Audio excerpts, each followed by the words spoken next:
The dreaded start-stop unavailable. How did we get here? Oh boy. This vehicle had been sitting for over a month without being moved or started. This Cherokee had to be jumped. It was dead as a doornail. We tried to jump this vehicle under the hood through the battery posts and had no luck. We had to go directly to the batteries. Batteries, you may be saying? Yes, this Jeep Grand Cherokee has two batteries, a main battery and an auxiliary battery.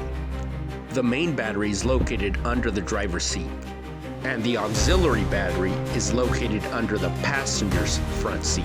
This is all part of the ESS, the engine start-stop system.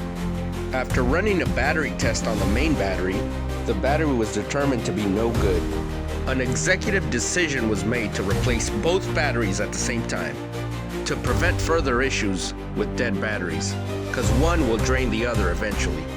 This start-stop function is causing a lot of issues within the Chrysler, Dodge, Jeep, Ram lineup. If you get a start-stop unavailable only, this could be caused by a faulty hood switch or a faulty brake pedal sensor, among other things, but these will be the most common. Keep in mind that this system runs on a specific amount of voltage, electricity, measured by the intelligent battery sensor. It will throw that light on the dash, letting you know that that feature is unavailable, because the system has calculated that your charging system will not have enough voltage to restart your vehicle when you're at a red light and run your AC system full blast. Unfortunately, this may be completely normal in extreme situations where you're using too many accessories and drawing up too much amperage and electricity. Now, if you have a message that reads start-stop unavailable, service start-stop system, that is different. That's telling you that there's something wrong within the whole system. Start by testing the batteries.